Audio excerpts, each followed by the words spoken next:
Examination के विषय में बताने के लिए हमारे साथ मौजूद हैं doctor Vijay Rai, medical superintendent, Rao Tularam hospital, Jafarpur, Delhi से। डॉक्टर साहब, आपका स्वागत है। नमस्कार। उनके एक्सट्रीम राइट में है डॉक्टर नागेंद्र, सीएमओ मेडिसिन, ही स्पेशलिस्ट है मेडिसिन के, राव तुलाराम हॉस्पिटल, जाफरपुर, दिल्ली में। डॉक्टर साहब, आपका स्वागत है इस सेशन में। एग्जामिनेशन में हमारे क्या क्या कंपोनेंट्स आते हैं, जैसे हम height, weight, waist measurements, vital science जिसे हम कहते हैं, temperature, pulse, respiration, blood pressure, इनका महत्व क्या है और इसको कैसे चेक किया जाता है और हमें क्या क्या पॉइंट्स रखने हैं ध्यान में, उसके विषय में आज हम जानेंगे। सबसे पहले तो हम ये जानना चाहेंगे कि एक डायबिटिक पेशेंट का एग्जामिनेशन करना क्यों जरूरी है। डॉक्टर राय, इस पे आप थोड़ा सा प्रकाश डालेंगे कि क्यों जरूरी है एक कम्युनिटी वर्कर को एक एग्जामिनेशन करना डायबिटिक पेशेंट का। देखिए, इसमें जैसा कि सर्वविदित है कि अगर आप बीमार हैं और आपको किसी न किसी की जांच की आवश्यकता है, ये तो पहली बात तो ये कि ये मरीज की एक्सपेक्टेशन है। आपको बिना जांच किए वो उसको संतोष नहीं होगा, आपको उसको जांच करनी पड़ेगी। तो ये मरीज़ की रिक्वायरमेंट है। दूसरा, ये मेडिकल रिक्वायरमेंट है, क्योंकि आपने जो हिस्ट्री ली है और आपने कुछ क्लू लिए थे, उन क्लू को आपको बॉडी में देखना, कि वो परखना कि वो ठीक ठाक हैं कि नहीं। फिर कुछ ऐसे पैरामीटर्स जिनका कि मरीज़ के स्वास्थ्य से डायरेक्ट संबंध है, जो ये बताता है कि मरीज़ की बीमारी कैसी है, उस बीमारी का असर कितना है। या अगर मैं मरीज़ को फॉलो कर रहा हूँ, मतलब मैं उसको सीक्वेंसली हर महीने उसको देख रहा हूँ, तो कौन से पैरामीटर है जिससे मुझे पता चले कि मरीज़ की हालत सुधर रही है या ख़राब हो रही है। तो आप ये देखिए कि मतलब एग्जामिनेशन के ज़रिए हम ये बहुत इम्पॉर्टेंट एक पहलू जो है हमारी जांच का है, जिसको कि हम हासिल करते हैं, जिसको हम कम्युनिटी वर्कर के ज़रिए प्राप्त करते हैं। डॉक्टर साहब, जैसे कि आपने अभी बताया कि कुछ पैरामीटर्स होते हैं, ये कौन कौन से पैरामीटर हैं जो एक कम्युनिटी वर्कर को एग्जामिन करने चाहिए? देखिए, मुख्यतः दो पैरामीटर हैं, दो तरह के पैरामीटर्स हैं। एक जिसको हम एंथ्रोपोमेट्रिक मेजरमेंट्स कहते हैं। एंथ्रोपोमेट्रिक मीट्रिक मेजर्स जो हैं, जैसे कि आपकी हाइट, वेट है कितना आपका, आपकी वेस्ट साइज़ क्या है, ये एंथ्रोपोमेट्रिक मेजर्स हैं। बच्चों के अंदर कभी कभी हम मिड आर्म सर्कमफ्रेंस भी लेते हैं। अगर छोटे बच्चे हैं तो हम उनको पेट के साइज़ के बजाय उनकी मिड आर्म सर्कमफ्रेंस लिया करते हैं। जो बच्चे डेवलप हो रहे होते हैं उनके लिए हम उनकी हेड सर्कमफ्रेंस मेजर करते हैं कि बच्चे का साइज़ क्या है। लेकिन डायबिटीज़ के एंगल से, जो कम्युनिटी वर्कर के एंगल से, मुख्यतः हाइट, वेट और वेस्ट सर्कमफ्रेंस जो है वो ज़रूरी है। इसका सेकंड कैटेगरी है जिसको हम वाइटल पैरामीटर्स कहते हैं, जिसके अंदर की आपके साइंस हैं, जो जैसे टेम्परेचर है, ब्लड प्रेशर है, पल्स है, ये साइंस हैं जो हमें जिन्हें वाइटल साइंस कहते हैं। वो मेजरमेंट जो कम्युनिटी वर्कर को करनी है। कुछ डॉक्टर्स भी एग्जामिन करते हैं, उनको हम इसमें फ़िलहाल टच नहीं करेंगे। जी, धन्यवाद डॉक्टर साहब। अब मैं डॉक्टर नागेंद्र से ये जानना चाहूँगी कि डॉक्टर साहब ने जैसे बताया कि एंथ्रोपोमेट्रिक मेजरमेंट्स होते हैं, तो इसकी क्या इम्पोर्टेंस है, हमारे क्यों जानना चाहिए, ये एक कम्युनिटी वर्कर को इसका एग्जामिन करना क्यों ज़रूरी है? जैसा कि सर ने बताया कि एंथ्रोपोमेट्रिक मेजरमेंट में आपको वेट, हाइट, वेस्ट मेजरमेंट ये सब देखने हैं। इनका मेनली सिग्निफिकेंस इसलिए है कि आप इससे एक पेशेंट की न्यूट्रिशनल स्टेटस को आपको पता लग जाएगा कि पेशेंट का न्यूट्रिशनल स्टेटस क्या है, उसकी कंडीशन पहले से इम्प्रूव हो रही है कि पहले से डिक्रीज़ हो रही है। जैसे कि अगर उसका वेट पहले से अभी बढ़ रहा है, अगर वेट बढ़ने के बहुत सारे कारण हो सकते हैं, लेकिन डायबिटीज़ पेशेंट में मेनली आप हमको हार्ट डिजीज़ और रीनल डिजीज़ ये दोनों को देखना ज़रूरी है। हमें ये रूल आउट करना है अगर पेशेंट का वेट इम्प्रूव हो रहा है तो। न्यूट्रिशन स्टेटस हो गया एक, ये भी बताता है कि रिस्क फैक्टर्स, कोई रिस्क तो नहीं इन्वॉल्व हो गए नए जो कि डायबिटिक पेशेंट के अंदर। तीसरा, ये अगर ये जो एंथ्रोपोमेट्रिक मेजरमेंट्स हैं, ये आपको weight status of the patient बता देंगे आपको कि पेशेंट का वेट ऊपर जा रहा है कि नीचे जा रहा है, उस हिसाब से आपको अपनी लाइन ऑफ ट्रीटमेंट क्या रखना है। धन्यवाद डॉक्टर नागेंद्र। जैसा कि आज हम जानते हैं कि इवन हमारे देश में नेशनल प्रोग्राम, डायबिटीज प्रोग्राम, जो कार्डियोवास्कुलर और स्ट्रोक प्रोग्राम के साथ government of India, ministry of health and family welfare ने पूरे देश भर में इसको शुरू किया है और दिल्ली सरकार ने भी डायबिटीज प्रोग्राम जो है स्टेट लेवल पे भी अपने हॉस्पिटल में शुरू किया है। अब मैं डॉक्टर राय से जानना चाहूंगी कि आपके हॉस्पिटल में भी डॉक्टर साहब डायबिटिक क्लिनिक आप रन करते हैं, तो उसके फंक्शंस क्या हैं और उसमें हेल्थ वर्कर का रोल है तो वो क्या रोल है? जी, बहुत बढ़िया सवाल किया आपने। आमतौर से आप सब जानते हैं कि कोई भी मरीज को अगर सरकार के में अस्पताल की सेवाओं की ज़रूरत अगर होती है तो ओपीडी में आता है, लेकिन ओपीडी में मरीज बहुत आते हैं। जैसे हमारा अस्पताल एक रूरल हॉस्पिटल होने के बावजूद करीबन 2000 मरीज़ रोज़ आते हैं। तो हम ये नहीं चाहते कि हमारा जो डायबिटीज़ का मरीज़ है वो इस भीड़ में कहीं खो जाए, डाइल्यूट हो जाए। उसके लिए हमने हफ्ते में 2 दिन स्पेशल डायबिटिक क्लिनिक का इंतज़ाम किया हुआ है, जिसमें न सिर्फ डॉक्टर्स बैठते हैं, एक नर्स, एक डाइटिशियन, एक नर्सिंग ऑर्डरली, ये उसका जो है कंपोनेंट है। और ये सारे लोग मिल करके जितने भी मरीज़ जो डायबिटीज़ के आते हैं, नए मरीज़ आते हैं तो उनका एवेल्युएशन करना, उनकी ट्रीटमेंट सेट करना, जो पुराने मरीज़ आते हैं उनको फॉलो करना, वो देखना कि उनका सुधार कितना है, उनको कोई प्रॉब्लम तो नहीं डेवलप हो रही है, कोई कॉम्प्लिकेशन तो नहीं हो रही है। ये सारी सेवाएँ एक छत के नीचे एक जगह देने का जो प्रक्रिया है वो हमारे डायबिटीज़ क्लिनिक में है। और मैं कहना भूल गया, इसमें एक लैब टेक्नीशियन भी रहता है जो साथ ही साथ उनकी मरीजों की ब्लड शुगर भी चेक करता रहता है। तो कहने का मतलब कि मरीज को कहीं जाने की जरूरत नहीं है, उसी क्लिनिक में एक जगह एक छत के नीचे सब चीज़ मुहैया हुआ है। यानी कि अब उसके बाद दवाई भी पेशेंट को वहीं से मिल जाती है डॉक्टर साहब? जी, दवाई मतलब फार्मेसी वहाँ से बिल्कुल पास में ही है। अच्छा। और मतलब मुश्किल से कह लीजिए कि शायद आपके हॉस्पिटल वहीं में? मेरे हॉस्पिटल 30 मीटर के करीब दूरी पर दवा मिल जाती है। तो पेशेंट को इसके लिए जैसे अगर आप इंसुलिन जो प्रेस्क्राइब करते हैं वो भी पेशेंट को खरीदना पड़ता है या वो भी हॉस्पिटल से मिल जाती है? हॉस्पिटल से हमारे को ये दवाएं जो हैं हॉस्पिटल से मुहैया हैं। हॉस्पिटल से मरीजों को इंसुलिन की दवा भी प्रोवाइड की जाती है और आमतौर से दवा ओपीडी में 1 हफ्ते की मिलती है, डायबिटीज़ क्लिनिक में 1 महीने की दवा एक साथ दी जाती है। सिर्फ उन्हीं पेशेंट को बुलाते होंगे या फिर से जिनको फ्रीक्वेंट विजिट की जरूरत है? नहीं तो पेशेंट 1 महीने बाद ही आता है?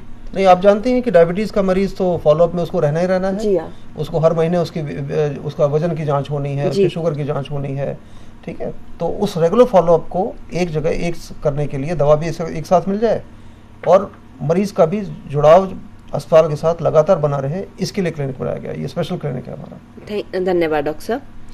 डॉक्टर नागेंद्र, मैं आपसे जानना चाहूंगी, जैसे कि आपने बताया कि मरीज की हाइट मेजरमेंट बहुत ही ज़रूरी है, इसका क्या इम्पोर्टेंस क्या है और इसका मेथड क्या है हाइट चेक करने का? उसके बारे में आप थोड़ा डिटेल में बताएंगे?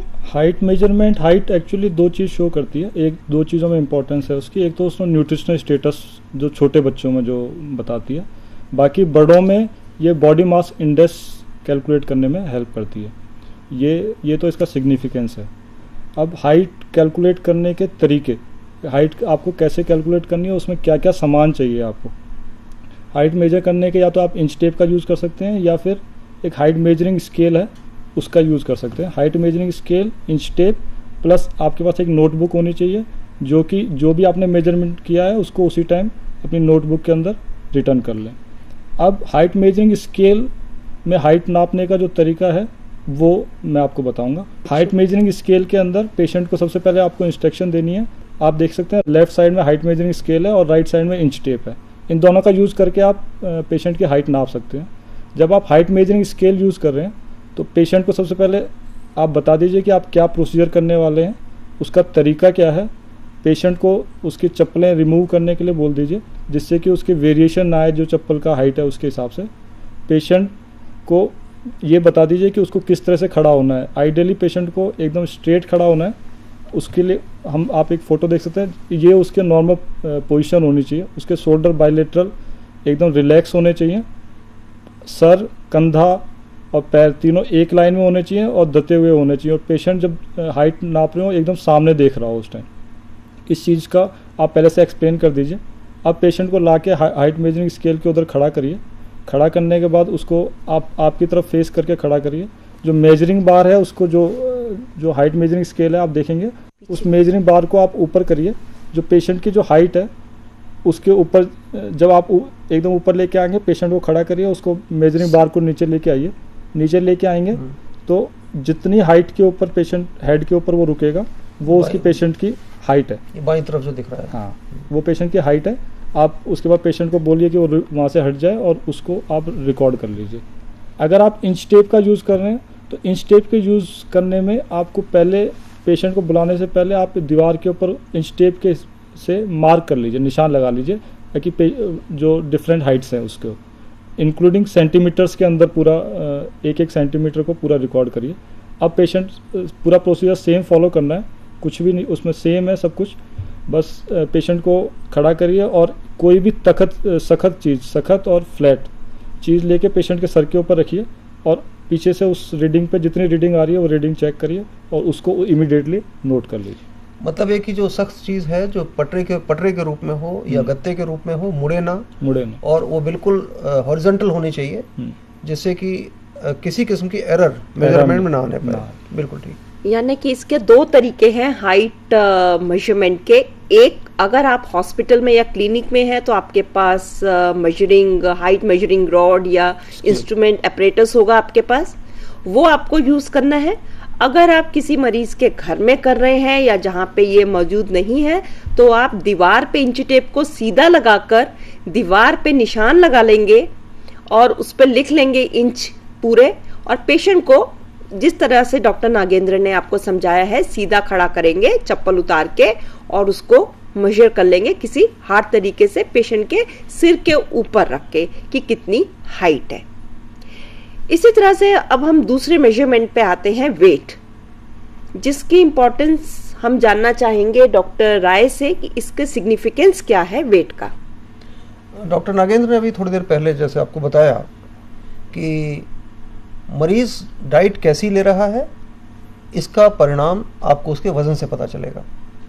मान लीजिए कि कोई मरीज़ जो है जिसको डायबिटीज़ शुरू हुई और उसको शुरुआत के समय उसका वज़न बढ़ गया, तो जब हम डाइट एडवाइस करते हैं तो हम बताएंगे उसको कि भाई आपको अपना वज़न कम करना है। या कभी कभी डायबिटीज़ के मरीज़ों में वेट लॉस भी हो जाता है।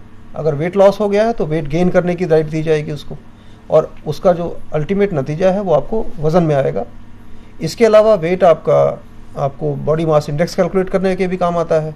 तो ये मेजरमेंट ऐसे बहुत आसान है, इसे मेजर करना एक्यूरेटली पॉसिबल है। वेइंग मशीनें आपके सामने दिख रही हैं।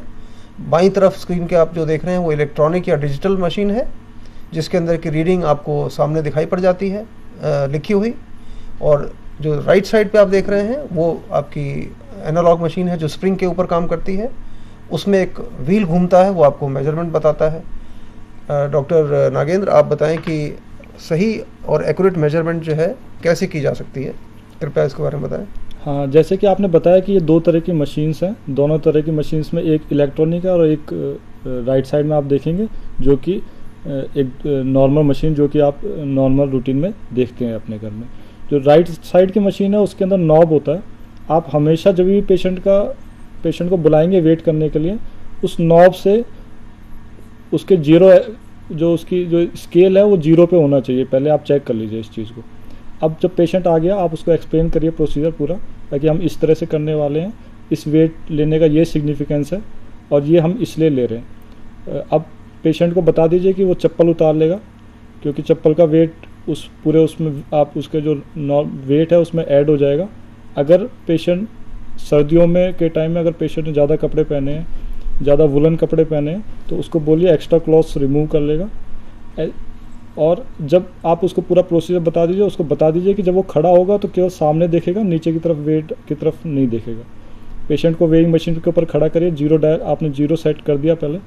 अब पेशेंट को आप उसके ऊपर खड़ा करिए। पेशेंट सामने देख रहा है। आप बिल्कुल जो मशीन है उसके बिल्कुल सामने, जो नॉर्मल मशीन है उसके बिल्कुल सामने आके बिल्कुल सामने से रीडिंग देखनी है आपको कि कितनी रीडिंग है। जो रीडिंग है वो रीडिंग नोट करिए और वो अपनी डायरी में नोट कर लीजिए जो फॉर फर्दर रेफरेंस। जी, इसका मतलब कि आपने मुख्यतः ये बताया कि हम बॉडी का वेट ले रहे हैं, बॉडी के ऊपर जो एक्सेसरीज हैं उनका वेट नहीं आना चाहिए। तो कपड़े और जूते आपने हटवा दिए। इसके अलावा दूसरी एरर आमतौर से होती है कि आपने अगर आपने मेजर नहीं किया ठीक से या 0 सेट नहीं किया तो भी एरर आ सकती है। और तीसरी चीज़, कभी कभी जो स्प्रिंग वाली मशीनें हैं उनमें आपको एक चीज़ और देखनी चाहिए कि जब आप उसको खड़ा करके उतारते हैं तो क्या वापस वो 0 पे आता है कि नहीं। कभी कभी स्प्रिंग में एरर आ जाती है, तो ऐसे में आप एक रीडिंग के बजाय 2 या 3 रीडिंग लेकर के उनके एवरेज भी निकाल सकते हैं। ये क्योंकि वजन की मेजरमेंट एक्यूरेट होनी चाहिए। जी डॉक्टर साहब, ऐसे है कि पेशेंट जैसे आता है तो वेइंग मशीन क्या सेम होनी चाहिए अगर सेकंड थर्ड विजिट में भी आता है? उसकी कोई इंपॉर्टेंस होती है वेइंग मशीन को, ताकि चेंज ना करें बहुत फ्रीक्वेंटली? हाँ, ये जैसे सर ने बताया कि वेइंग मशीन में अगर स्प्रिंग का रोल, नॉर्मली आप एक ही वेइंग मशीन हमेशा यूज़ करें तो वो ज़्यादा बेटर है। वो बेटर है, उससे वेरिएशन नहीं आएगा, जो जनरल वेरिएशन है वो नहीं आएगा उसमें मेजरमेंट। अब तीसरा जो एंथ्रोपोमेट्रिक में मेजरमेंट है वो है वेस्ट मेजरमेंट। डॉक्टर नागेंद्र, क्या आप इसकी बताना चाहेंगे कि इसका मेथड क्या है वेस्ट मेजरमेंट का? हाँ जी, सबसे पहले मैं इसका सिग्निफिकेंस बताना चाहूँगा। वेस्ट मेजरमेंट का सिग्निफिकेंस क्या है? अगर किसी मेल की 90 सेंटीमीटर से ज़्यादा वेस्ट है या फीमेल की 80 सेंटीमीटर से ज़्यादा वेस्ट है, तो ये एक रिस्क बढ़ जाता है पेशेंट को कुछ बीमारियों के लिए, जैसे कि शुगर, जैसे कि हार्ट डिजीज़। इंडिया में वेस्ट का बहुत मतलब नॉर्मली लोगों की वेस्ट बहुत ज़्यादा होती है। इसका जो सही तरीका है, इसमें क्या क्या सामान चाहिए, इसमें केवल इंच टेप चाहिए आपको। इंच टेप के अलावा और एक अपनी नोटबुक जो उसके अंदर की आप एंट्री करेंगे। पेशेंट को आप प्रोसीजर समझा दीजिए कि आप इस तरह से करेंगे। इस प्रोसीजर में अगर आप मेल और या फीमेल किसी का भी एग्जामिन कर रहे हैं, आपको उसकी प्राइवेसी मेंटेन करनी है। खासकर फीमेल के टाइम, जब फीमेल को एग्जामिनेशन कर रहे हैं, ये चीज़ ध्यान रखिए कोई एक दूसरी फीमेल आपके साथ हो, कोई स्टाफ नर्स या कोई और लेडी जो कि आपके साथ हो, जिससे कि कुछ लीगल प्रॉब्लम्स ना आए। अब आपने उसको पेशेंट मेनली हमें नेवल जो सूंडी है उसके चारों तरफ इंच टेप उसके चारों तरफ से नाप लेना है। तो इसलिए उसके ऊपर वाले कपड़े को थोड़ा ऊपर कर लीजिए, सूंडी के ऊपर रहे, और नीचे वाले कपड़े को जो सूंडी से थोड़ा नीचे रहे। अब आप इंच टेप को सर्कुलर शेप में नाभि के चारों तरफ लेके जाइए, और इस चीज़ का ध्यान रखिए कि वो सर्कुलर शेप में ना हो। ऐसा नहीं हो कि पीछे से थोड़ा नीचे की तरफ है, आगे से थोड़ा ऊपर की तरफ है, उससे एरर आ जाएगा एक।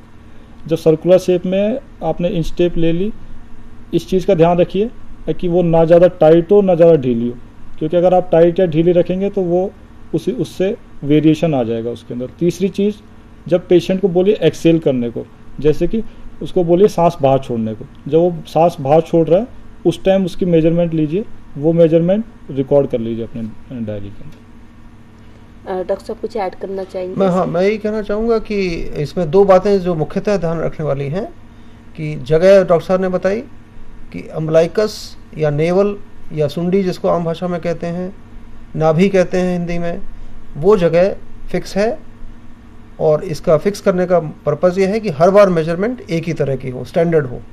दूसरी चीज़ इन्होंने बताया कि फीता जो है वो बिल्कुल हॉरिजॉन्टल हो, यानी कि जब आप उसका सर्कल जब उसको घुमाएं पेट के आसपास, तो उसका जो एक्सिस है, उसका जो प्लेन है, वो बिल्कुल हॉरिजॉन्टल होना चाहिए, जिससे कि किसी किस्म की एरर ना आने पाए।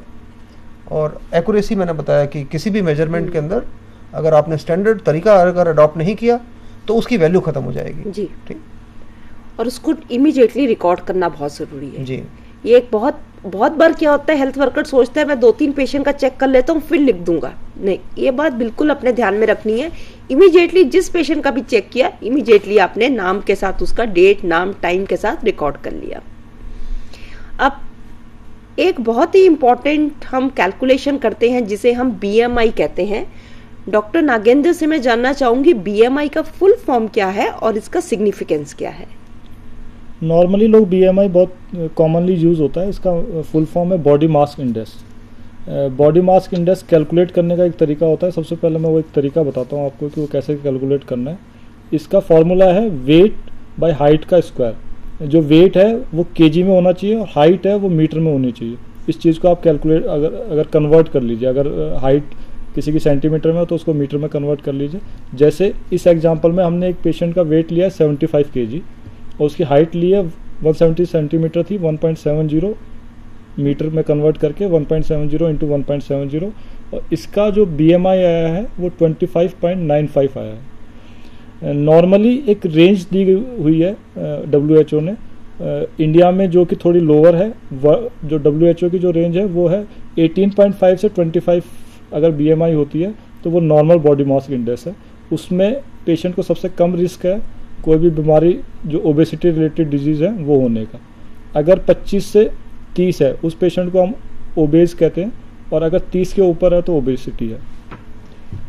यानी कि अगर हम इस फॉर्मूले को देखें और जो आपने पहले हमें हाइट और वेट मेजरमेंट की इम्पोर्टेंस बताई, तो उसमें बीएमआई में भी इसकी इम्पोर्टेंस आप मेरा ख्याल जो हमारे व्यूअर्स और स्टूडेंट्स हैं वो देख रहे होंगे कि क्यों ज़रूरी है एक्यूरेटली वेट और हाइट मेजरमेंट करना। क्योंकि जब आप एक्यूरेट कैलकुलेट करते हैं हाइट और वेट को, तभी आपका बीएमआई भी एक्यूरेट आएगा।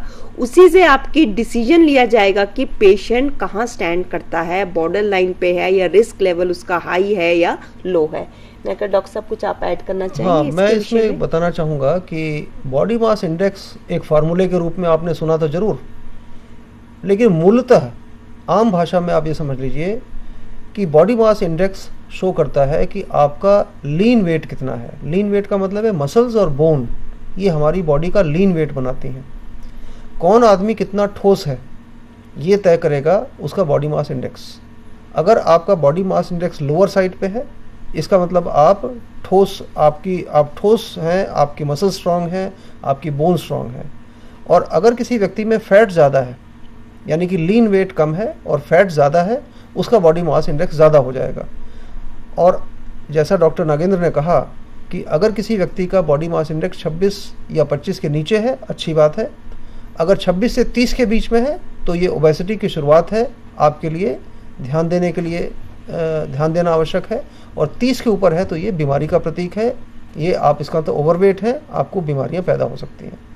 और जिसको आप देख के भी पता चला सकते हैं कि कोई व्यक्ति अगर मान लीजिए पिछली बार मिला था फूला फूला लग रहा था कि बहुत फैट है, और अगली बार मिलता है तो लगता है कि काफ़ी ठीक और देखने में शेप अच्छी बॉडी की लग रही है, तो आप समझ सकते हैं बिना कैलकुलेट किए कि इसका बॉडी मास इंडेक्स बेहतर हो रहा है। डॉक्टर साहब, जो अभी आपने पूरे एंथ्रोपोमेट्रिक मेजरमेंट का हमें सिग्निफिकेंस इंपॉर्टेंस बताई, मैं सोचती हूँ कि अगर हम उसको रिलेट करें अपनी डाइट एडवाइसेस से, और जो हम एक्सरसाइज की इंपॉर्टेंस बताते हैं, तो हम अगर उससे भी रिलेट करें तो इसका मतलब है कि हमारे ये सारे कंपोनेंट्स इंटर रिलेटेड हैं। बिल्कुल बिल्कुल। एक बहुत इंपॉर्टेंट चीज हमारे वर्कर को ये ध्यान रखनी चाहिए कि हर चीज का इंपॉर्टेंस है और उसको हम रिलेट कर सकते हैं कि हम उन्हें ये एडवाइसेस क्यों देते हैं, क्यों एक मेजरमेंट हम ले रहे हैं, क्यों हम एक एडवाइस दे रहे हैं, उसकी इंपॉर्टेंस प्लस उसका इफेक्ट क्या होता है ट्रीटमेंट पे, ये जानना जरूरी है। अब हम नेक्स्ट आते हैं वाइटल साइंस। ये वाइटल साइंस क्या होते हैं और इसकी इंपॉर्टेंस क्या है, ये हम डॉक्टर राय से पूछना चाहेंगे। देखिए, वाइटल साइंस का मतलब ये है कि शरीर की जो हमारी प्रक्रिया है काम करने की, उसके बारे में जो मेजरमेंट्स होती हैं उन्हें हम वाइटल कहते हैं। वाइटल का मतलब मेरे शरीर, जो मैं सांस ले रहा हूँ तो मेरा रेस्पिरेटरी रेट कितना है, ये मेरे लिए वाइटल पैरामीटर है। मेरा हार्ट काम कर रहा है तो मेरा पल्स या ब्लड प्रेशर कितना है, ये मेरे लिए वाइटल चीज़ है। मेरा बॉडी टेम्परेचर, मेरे शरीर के अंदर 20 प्रक्रियाएँ, मेटाबॉलिक प्रक्रियाएँ चल रही हैं लगातार, बॉडी हीट प्रोड्यूस कर रही है, वो सारी की सारी द्योतक है इस बात का कि मेरा बॉडी टेम्परेचर कितना है। टेम्परेचर कम या ज़्यादा हो जाता है तो हम इसे समझते हैं ये एक नॉर्मल हेल्थ का प्रतीक नहीं है। तो वाइटल पैरामीटर्स जो हैं बहुत इंपॉर्टेंट है, और हर डॉक्टर या हर नर्सिंग पर्सनल या आपका पैरामेडिक वर्कर या कम्युनिटी वर्कर, वो उसकी वैल्यू उसको समझना बहुत अति आवश्यक है। और इसीलिए वो उसकी जब मेजर करे तो उसको एक्यूरेटली मेजर करे, ये इंपॉर्टेंस है इसकी। जी डॉक्टर नागेंद्र, एक बहुत ही पहला जो कंपोनेंट हमारा वाइटल साइंस में है वो है टेम्परेचर, बॉडी टेम्परेचर। हम जानना चाहेंगे कि बॉडी टेम्परेचर क्या है, इसकी इम्पोर्टेंस क्या है, प्लस ये कैसे चेक किया जाता है। क्योंकि ज़्यादातर हमने देखा है कि जैसे ही पेशेंट को घर में भी ज़रा सी भी बॉडी में उसको लगता है कि गर्म है तो घर वाले कहते हैं कहीं बुखार तो नहीं है। तो टेम्परेचर, बॉडी टेम्परेचर की इम्पोर्टेंस और मेथड आपसे जानना चाहेंगे हम। देखिए, नॉर्मली जो फूड हम जो भी कुछ खाते हैं वो मेटाबॉलिज्म के थ्रू उसका यूज़ होता है। वो जितना मेटाबॉलिज्म ज़्यादा होगा उतना हीट ज़्यादा प्रोड्यूस होगी। अगर आप नॉर्मल टेम्परेचर चेक करेंगे तो बॉडी में जो कोर में जो टेम्परेचर है वो हमेशा ज़्यादा होगा एज़ कम्पेयर टू जो आउटर पार्ट पे जो टेम्परेचर है। ऐसे ही जैसे अगर आप एक्जिला का टेम्परेचर चेक करेंगे, ओरल टेम्परेचर चेक करेंगे या रेक्टल टेम्परेचर, तीनों जगह हम चेक कर सकते हैं नॉर्मली। इन तीनों जगह असेसिबल है हमारे लिए। इन तीनों जगह वेरिएशन है। रेक्टल जो टेम्परेचर है वो हमेशा थोड़ा ज़्यादा पाएगा एज़ कम्पेयर टू ओरल, और ओरल जो टेम्परेचर, दोनों के बीच में 0.4 डिग्री सेल्सियस का फ़र्क रहता है। ओरल टेम्परेचर और एक्जिला टेम्परेचर इन दोनों में डिफरेंस है, इन दोनों में डिफरेंस 0.5 डिग्री सेल्सियस के आसपास नॉर्मली पाया जाता है। अब जो टेम्परेचर एक्चुअली अगर जो सेंट्रल कोर का जो टेम्परेचर है वो नॉर्मली ज़्यादा वेरिएट नहीं करता एज़ कम्पेयर टू जो बाहर का टेम्परेचर होता है। बाहर का जो अगर जैसे कि एक्जिला या ओरल टेम्परेचर, एक्जिला और ओरल टेम्परेचर में पूरे दिन भर में 0.5 डिग्री का वेरिएशन होता है। इट इज़ सबसे कम होता है सुबह 4 बजे के आसपास और सबसे ज़्यादा होता है वो शाम को 4 से 6 के बीच में। ये क्यों होता है? क्योंकि हमारा जो बॉडी का मेटाबॉलिज्म है वो इसको अफेक्ट करता है। और इसके अलावा टेम्परेचर को अफेक्ट करने के लिए हार्मोन क्या प्रोड्यूस हो रहे हैं, जैसे मेंस्ट्रुअल साइकिल क्या चल रही है पेशेंट की। अगर मेंस्ट्रुअल साइकिल के हिसाब से जो हार्मोन प्रोजेस्टेरोन अगर निकल रहे हैं तो उससे नॉर्मल बॉडी टेम्परेचर ज़्यादा पाया जाएगा। अगर आप टेम्परेचर चेक करेंगे और सीजन के वेरिएशन से भी टेम्परेचर में डिफरेंस हो जाता है। नॉर्मली विंटर में थोड़ा कम और समर में थोड़ा ज़्यादा ये वेरिएशन है। उससे पहले मैं एक ये बताना चाहूँगा कि नॉर्मल बॉडी टेम्परेचर क्या होता है। नॉर्मल बॉडी टेम्परेचर अगर आप डिग्री सेल्सियस में देखें और फ़ारेनहाइट में देखें तो डिग्री सेल्सियस में 37 डिग्री है और फ़ारेनहाइट में 98.6 है। इसमें +5.5 डिग्री सेल्सियस का फ़र्क है, वेरिएशन हो सकता है, जो कि मैं आपको पहले ही बता चुका हूँ। अब सिग्निफिकेंस क्या है? अगर आप टेम्परेचर किसी पेशेंट का आपने एक बार देख लिया तो आपको उसका अगली बार अगर आप टेम्परेचर चेक करते हैं उसमें उसका ज़्यादा हो गया है, पहले से जो बेसल टेम्परेचर था उससे ज़्यादा हो गया, तो आपको हम बता पाएंगे कि फीवर हो गया पेशेंट को, या नीचे चले गया उस पेशेंट को, हम उस कंडीशन को हम हाइपोथर्मिया कहते हैं। अगर वो पेशेंट का टेम्परेचर ज़्यादा हो गया उसको हाइपरथर्मिया कहते हैं। यानी कि नॉर्मल से ज़्यादा हो जाए, जो हमारे एक कम्युनिटी वर्कर की भाषा में हम कहेंगे नॉर्मल से ज़्यादा हो जाए तो हाइपरथर्मिया यानी कि हाई फीवर हो गया उसको, और अगर लो हो जाए तो हाइपोथर्मिया यानी कि कम टेम्परेचर है। इसमें मैं बताना चाहूँगा कि जब भी बुखार बढ़ता है या किसी को जब बुखार फीवर होता है तो अक्सर फीवर जब शुरू होता है तो आमतौर से उसकी ऑनसेट होती है जब वो धीरे धीरे बढ़ता है, इसे ऑनसेट कहा जाता है। जब एक बार बॉडी का टेम्परेचर, जब बॉडी उसको स्टेबलाइज कर देती है तो उसको हम फेस्टिज्म कहते हैं, और इसका मतलब है कि बॉडी शुरू में बढ़ने के बाद अब वो प्लेटू आ गया, वहाँ पे आकर के फीवर स्टेशनरी हो जाता है, और उसके बाद जैसे ही बॉडी बीमारी को कंट्रोल कर लेती है तो उसके बाद वो डिक्लाइन पे आ जाता है। ये बीमारी से भी हो सकता है, टेम्परेचर आपका आसपास अगर लू लग गई किसी को, बाहर बहुत ज़्यादा टेम्परेचर है, बाहर ह्यूमिड है बहुत ज़्यादा, तो आपको मालूम है नॉर्मल आदमी भी फीवर डेवलप कर सकता है। तो ये तो फीवर की पहचान है जी। डॉक्टर नागेंद्र, मेथड बताएंगे टेम्परेचर चेक करने के? आप ओरल, मेनली हम ओरल मेथड ज़्यादा यूज़ करते हैं, तो ओरल का मेथड आप एक्सप्लेन करेंगे? मैं एक बार पहले ये भी बताना चाहूँगा कि कितने तरीके के फीवर होते हैं। नॉर्मली आप कभी किसी पेशेंट की ट्रीटमेंट देखेंगे तो उसमें लिखा होगा कि कंटिन्यूस फीवर है, इसको इंटरमिटेंट है, रेमिटेंट है, या पैलेविस्टन। 4 तरह के फीवर होते हैं, इनमें से कोई एक पाया जा सकता है। अब ओरल टेम्परेचर चेक करने का इनके जो बाकी डिटेल इनकी जानना आपके लिए ज़्यादा ज़रूरी नहीं है, लेकिन ओरल टेम्परेचर चेक करने का तरीका, उसमें सबसे पहले आपको प्रिकॉशन रखनी है कि आपको पेशेंट से ये पूछ लेना है कि उसने 15-20 मिनट पहले कुछ खाया तो नहीं था, क्योंकि अगर उसने कुछ कोल्ड ड्रिंक लिए या हॉट ड्रिंक्स लिए उससे हिसाब से टेम्परेचर का वेरिएशन हो सकता है। आप ये चीज़ देखिए कि जब पेशेंट को आपको पूरा प्रोसीजर बता दीजिए उसको किस तरह से उसने लेना है। उसको 3 से 4 मिनट जीभ के नीचे रखना है, और जब 3 से 4 मिनट जीभ के नीचे रख ले और उसके बाद आपने हाथ उठाना। ये प्रोसीजर आपको समझा दें। ये 2 तरह के थर्मामीटर्स मार्केट में अवेलेबल हैं। राइट साइड में आप देखें ये मरकरी थर्मामीटर है, जो नॉर्मली अब गवर्नमेंट ने बैन कर दिया है, लेकिन गाँव में ये पाया जाता है। और लेफ़्ट साइड में डिजिटल थर्मामीटर है। जो मरकरी थर्मामीटर होता है उसके अंदर मार्किंग्स हैं बहुत सारी। वो मार्किंग्स अलग अलग, जैसे मैं आपको एक डिजिटल थर्मामीटर दिखाना चाहूँगा। इस डिजिटल थर्मामीटर में इसका ये बल्ब एंड है, ये स्टेम है, और ये इसकी स्क्रीन है। और स्क्रीन के जस्ट ऊपर जब आप इसको ऑन करेंगे तो थर्मामीटर ऑन हो गया। आप हमेशा पेशेंट को लगाने से पहले इसको क्लीन करना है। क्लीन किसी भी गॉस स्वैब से लेके हमेशा बल्ब एंड से स्टेम की तरफ जाएंगे ये चीज़। और जब आपने ले लिया टेम्परेचर, उसके बाद इसका बिल्कुल उल्टा कॉटन स्वैब से उल्टा साफ़ करेंगे। आप जब भी लेंगे पहले अपना हाथ धो लीजिए।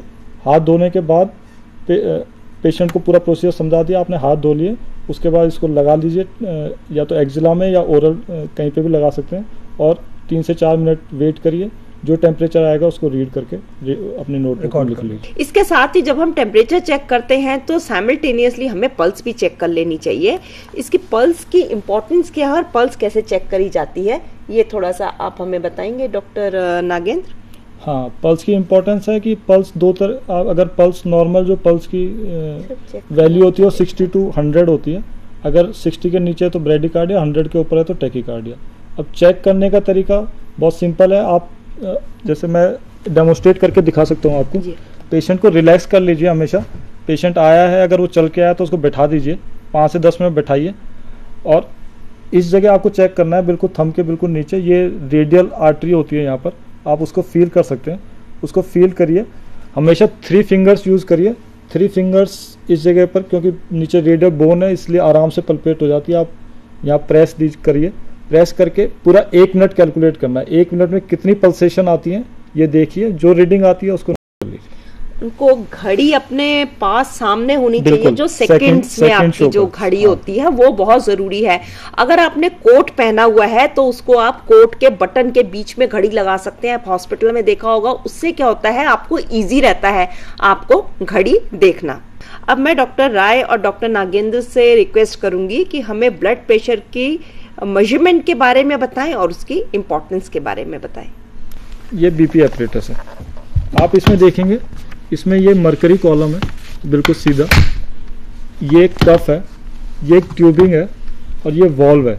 ये वॉल्व कंट्रोल करता है कितना प्रेशर आप दे रहे हो, वो प्रेशर कंट्रोल करेगा ये वॉल्व। आप जब कोई भी पेशेंट आया, आपने बीपी नॉर्मली आप सिटिंग पोजीशन में लेना है, उसका बीपी चेक करना है। सिटिंग पोजीशन में पेशेंट अगर चल के आया तो उसको वेट करने को बोलिए 5 से 10 मिनट। जब पेशेंट वेट कर लिया, अपना कफ उठाइए, कफ को सबसे पहले चेक करिए कि उसको डिफ्लेट कर लीजिए आप। डिफ्लेट करके मरकरी हमेशा 0 पे होना चाहिए, यहाँ मरकरी में चेक करिए आप, ये 0 पे होना चाहिए। डिफ्लेट करने से पहले याद रहे कि कंट्रोल, ये बल्ब के साथ में आप जो एक नॉब देख रहे हैं, ये नॉब, इस नॉब को आप जब ढीला कर देते हैं तो इसमें से हवा निकल सकती है, अगर ये बंद होगा तो आप डिफ्लेट नहीं कर पाएंगे। तो सबसे पहले जब आप इसको रखें तो खोल के रखिए, खोलने के बाद ये अब मेरे को कफ बांधेंगे। कफ बांधना बड़ा ज़रूरी है, आपको पहचानना पड़ेगा कि इसको कैसे बांधना है।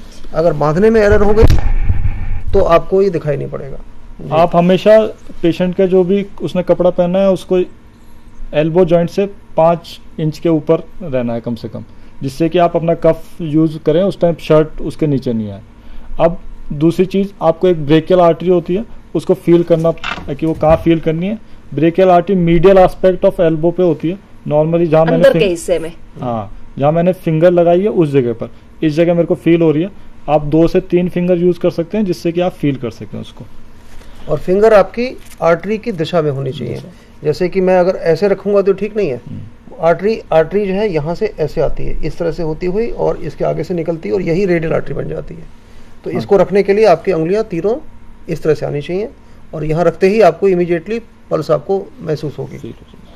अब आप कफ को इधर चारों तरफ बांध दीजिए, एक ना ज़्यादा टाइट होना चाहिए ना ज़्यादा ढीला होना चाहिए, नॉर्मल प्रेशर होना चाहिए। और ट्यूबिंग का भी ध्यान रखना होगा डॉक्टर नागेंद्र, शायद कि ट्यूबिंग की जो डायरेक्शन नहीं आनी चाहिए। ट्यूबिंग आर्टरी के ऊपर नहीं होनी चाहिए। अब ये स्टेथोस्कोप है, इसके 2 पार्ट हैं, एक ईयर पीस है ये वाला पार्ट और ये चेस्ट पीस है ये वाला पार्ट। बीच में ट्यूब लगी हुई है, बीच में जो रबर ट्यूब है ये यूज़ होती है। ये स्टेथोस्कोप आपको अब बीपी 2 तरीके से नाप सकते हैं, या तो स्टेथोस्कोप आपके पास अवेलेबल है वेल एंड गुड, अगर नहीं अवेलेबल है तो आप दूसरा तरीका है वो भी हम बताएंगे, वो बिना स्टेथोस्कोप के। सबसे पहले हम स्टेथोस्कोप के साथ बीपी नाप के दिखाएंगे। आप ईयर वाले को, ईयर पीस को कान में लगाइए, चेस्ट ट्यूब को इधर लगाइए और प्रेस धीरे धीरे इस नॉब को टाइट कर लीजिए। नॉब को आपने टाइट कर लिया, अब आप प्रेशर रेज करेंगे, आप देखेंगे मरकरी ऊपर जा रही है। अब जब मरकरी ऊपर चले गई, आप देख सकते हैं इसमें, आप स्क्रीन में विजिबल है, हमने इसको 200 के आसपास लेके आए। अब धीरे धीरे इसको आप नीचे लेके आइए। जैसे आप नीचे लेके आएंगे आपको एक आवाज़ सुनाई देने लग जाएगी। ये जो आवाज़ सुनाई दे रही है ये सिस्टोलिक ब्लड प्रेशर है। ये जो आवाज़ सुनाई दे रही है फर्स्ट, ये सिस्टोलिक ब्लड प्रेशर है। आप और धीरे धीरे लेके आइए, ये आवाज़ और ज़्यादा क्लियर हो जाएगी और अल्टीमेटली मफल होके ये आवाज़ चले जाएगी। जब ये आवाज़ चले गई वो डायस्टोलिक ब्लड प्रेशर है। अपने इक्विपमेंट को पहचानिए। अपने मर्करी की जो रीडिंग आपने देखी यहाँ पर, नॉर्मल ब्लड प्रेशर 120 सिस्टोलिक और 80 डायस्टोलिक होता है, और ये आप जो देख रहे हैं ये मिलीमीटर ऑफ मर्करी लिखा हुआ है। तो पहली बात इक्विपमेंट पहचाने अपना। उसके बाद कफ की पोजीशन। कफ जैसे आप देख रहे हैं कि ये ट्यूबिंग जो है मेरी आर्टरी के सामने नहीं आ रही है, साइड में आ रही है। कफ की लोकेशन मेरे आर्म के बीच में है। आमतौर से ये 2/3 हिस्सा कवर करती है, थोड़ा सा ऊपर से छूट जाता है, थोड़ा नीचे से छूट जाता है। उसके बाद जब आपको स्टेथोस्कोप रखना है, वहाँ पर आपको ब्रेकियल आर्टरी की जो जगह है एग्जैक्टली उसके ऊपर रखना है, वरना आपको आवाज़ नहीं आएगी। तीसरा जो स्टेथोस्कोप है उसको लगाने के लिए ध्यान रहे कि जो उसका ईयर पीस है वो आगे की तरफ होना चाहिए। डॉक्टर साहब जरा एक बार दिखा दें कि ईयर पीस की अंदर एक इसमें टिल्ट होता है। आप ये देखिए, ये टिल्ट देख रहे हैं आप, ये इसके अंदर एक टिल्ट है। ये जो टिल्ट है हमारे आई पीस का, ये आगे की तरफ होना चाहिए, आगे की तरफ, जिससे कि आपकी जो ईयर कैनाल है उसमें बिल्कुल सही जाके लगे। अगर आप इसमें ढील रखेंगे तो आपको आवाज़ नहीं सुनाई पड़ेगी। तीसरी चीज़ यह है कि जब आप इसमें कफ में प्रेशर बढ़ाएं तो कफ का प्रेशर सबसे पहले सिस्टोलिक बीपी के ऊपर जाना चाहिए। हमने 180 से 200 तक ले गए। उस प्रेशर के ऊपर ब्रेकियल आर्टरी में ब्लड सप्लाई बिल्कुल ख़त्म हो जाती है, क्योंकि आर्टरी कंप्रेस हो जाती है। और जब हम उसको रिलीज़ करते हैं, जब हम कफ के प्रेशर को रिलीज़ करते हैं बटन से घुमा करके, तो जैसे जैसे वो नीचे आता है और पहला जब जैसे ही ब्लड फ्लो होता है आर्टरी के अंदर, तो सबसे पहले आपको आवाज़ सुनाई पड़ती है जो कि शुरू होती है। ये जो आवाज़ की शुरुआत स्टेथोस्कोप से सुनाई पड़ती है, ये सिस्टोलिक ब्लड प्रेशर है, और जब वो गायब हो जाती है तो डायस्टोलिक ब्लड प्रेशर है। तो मैं मतलब बहुत सीधी और सिंपल भाषा में बता रहा हूँ कि आपको आवाज़ आने की जो जब सुनाई पड़ती है, अक्सर वो ढश करके शुरू होती है और उसका ढक ढक ढक करके आने शुरू होती है, और जब गायब होती है तो ऐसी मफल करके आवाज़ गायब हो जाती है। इस आवाज़ को पहचानना ज़रूरी है। डॉक्टर साहब 1 मिनट में आप बता देंगे कि स्टेथोस्कोप के बिना कैसे, अगर आपके पास स्टेथोस्कोप नहीं है तो आप नॉर्मल वैसे ही कफ बांधिए जैसे पहले बांधा था आपने। आप रेडियल आर्टरी पेशेंट की फील करिए, जैसे हमने बताया था पल्सेशन में। रेडियल आर्टरी आपने फील की, 3 फिंगर यूज़ करिए उसमें। उसको कफ को इन्फ्लेट करिए जब तक कफ को, जब ये आर्टरी एकदम आपको बिल्कुल पल्सेशन फील होना बंद हो जाएगी। अब उसको धीरे धीरे डिफ्लेट करिए, धीरे धीरे करके। जब ये पल्सेशन आने लगे, वो सिस्टोलिक ब्लड प्रेशर है। इस प्रोसीजर में केवल सिस्टोलिक ब्लड प्रेशर आपको पता लगेगा, डायस्टोलिक ब्लड प्रेशर नहीं पता लगता। लेकिन एक ओवरऑल आपको ओरिएंटेशन पता लग जाएगा पेशेंट का कि ब्लड प्रेशर उसका अंदाज हो जाता है पेशेंट का। तो आपने इस सेशन में जाना कि पेशेंट का एग्जामिनेशन करना क्यों ज़रूरी है, और एंथ्रोपोमेट्रिक मेजरमेंट्स क्या होते हैं, उनकी इंपॉर्टेंस क्या है, वाइटल साइंस क्या होते हैं और इनकी इंपॉर्टेंस क्या है, और उनके मेथड क्या है। डॉक्टर नागेंद्र और डॉक्टर राय का मैं धन्यवाद देती हूँ, जिन्होंने हमें बहुत अच्छी तरह ये समझाया कि सारे जो एग्जामिनेशन है पूरा और हिस्ट्री टेकिंग जो है उसको कैसे रिलेट किया जाता है, पेशेंट को जो हम एडवाइजेस देते हैं उसको कैसे हम रिलेट कर सकते हैं इस एग्जामिनेशन से। क्योंकि ओवरऑल देखा जाए तो पेशेंट के वेलफेयर के लिए, फ्यूचर ट्रीटमेंट के लिए, अर्ली रिकवरी के लिए हम ये पूरा एग्जामिनेशन और हिस्ट्री टेकिंग करते हैं।